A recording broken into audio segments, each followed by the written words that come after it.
নানুরে নিহত তৃণমূল কর্মীর বাড়িতে তৃণমূলের 5 সদস্যের ফ্যাক্ট ফাইন্ডিং এর প্রতিনিধি দল।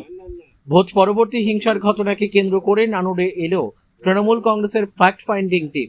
বুধবার দুপুরে প্রতিনিধি দলের সদস্যরা নানুরের সন্তোষপুর গ্রামে নিহত তৃণমূল নেতা আবির শেখের বাড়িতে যান। সেখানে আবিরের পরিবারের সদস্যদের সঙ্গে কথা বলেন তারা এবং ঘটনার বিষয়ে খোঁজ খবর নেন।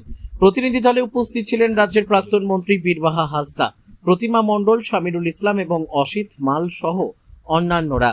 এছাড়াও সন্তোষপুরে উপস্থিত ছিলেন জেলা পরিষদের সভাধিপতি কাজল শেখ এবং নানুরের বিধায়ক বিধানচন্দ্র মাঝি। উল্লেখ্য, বিধানসভা নির্বাচনের ফল প্রকাশের পরদিন অর্থাৎ 5ই মে বিকেলে সন্তোষপুর এলাকায় রাস্তার ওপর গলা কেটে খুন করা হয় তৃণমূল নেতা আবির শেখকে। এই ঘটনায় গুরুতর আহত হন চাঁদু শেখ নামে আরও এক তৃণমূল কর্মী। এদিন প্রতিমা রজক সন্তোষপুরে দাঁড়িয়ে ভোট পরবর্তী হিংসার জন্য দায়ী করেন বিজেপিকে। নানুর থেকে শুভদীপ গুইয়ের রিপোর্ট, বিগ নিউজ বাংলা। হয়েছে ফলাফল ঘোষণা হয়েছে 4 তারিখে। ফলাফল ঘোষণার দিন থেকেই রাজ্যে বিভিন্ন জায়গায়, রাজ্যের বিভিন্ন জেলায় ব্লকে ব্লকে তৃণমূল কংগ্রেস কর্মীদের উপরে অত্যাচার শুরু হয়েছে। আজকে আমরা এই বীরভূম জেলার নানুর নামক এইখানে এই বিধানসভায় এসেছি। আমাদের সাথে আছে রাজ্যসভার সাংসদ শামিরুল ইসলাম, লোকসভার সাংসদ অসিত মাল এবং আমাদের প্রাক্তন মন্ত্রী বীরবাহা হাসদা, এখানকার নবনির্বাচিত বিধায়ক কাজল শেখ এবং বিধান মাঝি, আর কাজলও এখান থেকে জেলা সভাধিপতি, ও তো নির্বাচিত হয়েছে, বিধায়ক হয়েছে, হ্যাঁ, হাসান থেকে।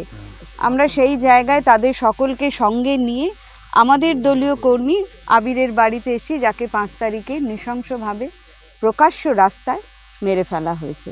বিজয় উৎসবের নাম করে কিছু দুষ্কৃতীরা মদ খেয়ে নৃশংসভাবে হত্যা করেছে। আমরা প্রথমেই ভারতীয় জনতা পার্টির যারা অতি উৎসাহী কর্মীরা আমাদের দলীয় কর্মীদের উপরে এই ধরনের নারকীয় অত্যাচার করছে, বাড়ি ছাড়া করে দিচ্ছে, আমাদের পার্টি অফিস দখল করে নিচ্ছে এবং আমাদের দলীয় পতাকার অপমান করছে, আমরা এবং কারোর ব্যবসা বন্ধ করে দিচ্ছে, দোকানপাট বন্ধ করছে, এর নিন্দা জানাই। আমাদের এখনও কেন কয়েকজন ধরা পড়লেও যে মেন অ্যাকিউজড খুনি, তাকে কেন এখনও ধরা যায়নি? প্রশাসন কি করছে? প্রশাসন নানান ধরনের, এই কোথাও ডেমোলিশন শুরু হয়ে গিয়েছে উইদাউট নোটিশ দিয়ে, যারা বাড়ি তৈরি করেছে তাদেরকে নোটিশ দেয়নি, এভিকশনের বাড়ি ভাঙা হয়ে যাচ্ছে। ফুটপাতের যারা হকার এতদিন কর্মজীবিকা যাদের পালন করছিল তাদেরকে সরিয়ে দেওয়া হচ্ছে। তাহলে ভালো ওদের কথা, এগুলো হচ্ছে ভীষণ ভালো কাজ, অন্যায় কাজের বিরোধিতা করছে। মানুষকে হত্যা করার অধিকার তাদেরকে দিল, মানুষের জীবন নিয়ে নেওয়ার অধিকার কে দিল? এই বাংলা কিন্তু এই নারকীয় হত্যার চাইনি। এই বাংলায় এই রাজনীতি আমরা চাই না। আমরা চাই ভারতীয় জনতা পার্টির যিনি মুখ্যমন্ত্রী, তিনি বিধানসভায় বলছেন, এবং শ্রমিক ভট্টাচার্য যিনি নাটকও দেখতে যাচ্ছেন এখন, তিনি বলে চলেছেন যে সকল দলীয় কর্মীদের পার্টি অফিস যে দলের হোক তাদের হাতে ফিরিয়ে দিতে হবে।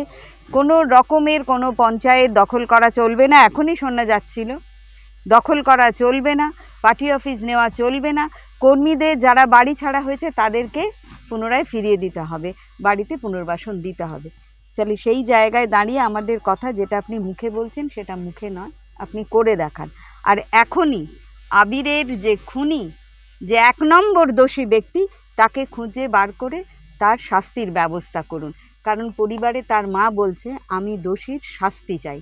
আমরাও তৃণমূল কংগ্রেসের পক্ষ থেকে আমাদেরও একটাই দাবি, কোনো রকম দল নয়, রং না দেখে দোষী যারা এই খুনের সঙ্গে জড়িত তাদেরকে অবিলম্বে শাস্তির ব্যবস্থা করা হোক। দিদি, বীরভূমে পৌরসভা, পঞ্চায়েত এবং জেলা পরিষদে এগুলো সব নির্বাচনের মধ্য দিয়ে তো তৃণমূল ক্ষমতায় এসেছিল, দখলে রয়েছে, সেগুলোতে বিজেপি দেখতে পাচ্ছি তাদের প্রধানমন্ত্রীর ছবি কোথাও বিজেপি পতাকা সব লাগিয়ে দেওয়া হচ্ছে।